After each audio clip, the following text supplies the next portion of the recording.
Afternoon. What's new? I had the pleasure of having a discussion on innovation challenges, innovation processes and practices with a senior top-level executive in one of the major global technology firms based in Silicon Valley.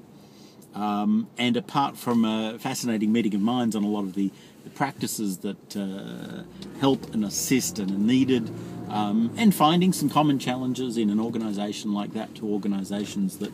we see in Australia on an everyday basis,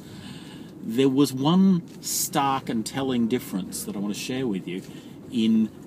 the perception of the world from that particular viewpoint and what we are seeing here. In his environment, he was aware that the biggest challenge to meeting the demands of a new economy and a higher competitive hurdle, and let's be honest, there are fewer more intense competitive hurdles than you get in the technology sector out of Silicon Valley.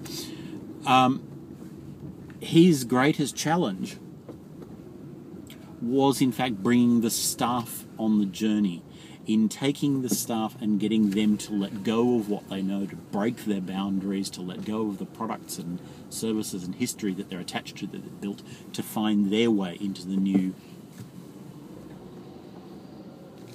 paradigms that are out there. Now look, people may identify with that in some way, but the thing that really stood out was that as a senior executive and at board level, they were absolutely critically aware of their strengths and weaknesses in the market and their perceptions of where the market was heading and where they needed to move, and they were very focused on everything they could do to get their staff to bridge that gap.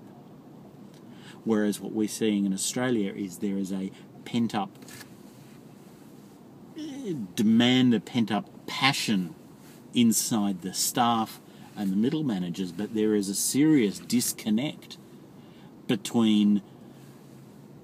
the view of change and the need for change and the desirability of change that is happening at the mid-level, is seen at the mid-level, and at our senior levels in the organisation. There are very, very few Australian organisations that I can count, be they private, listed, government, or otherwise, who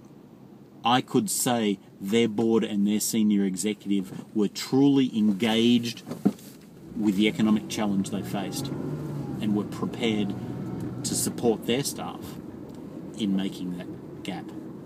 And perhaps that's what it takes, and that is the difference of some of those truly global companies that makes them great from what we're seeing. That is weakness for us, but it is also opportunity. And I would say that even in that environment, with the passion that I see amongst staff, I think there is the opportunity to bridge that gap here and make a huge impact on Australian productivity, growth and innovation. Look forward to talking to you soon.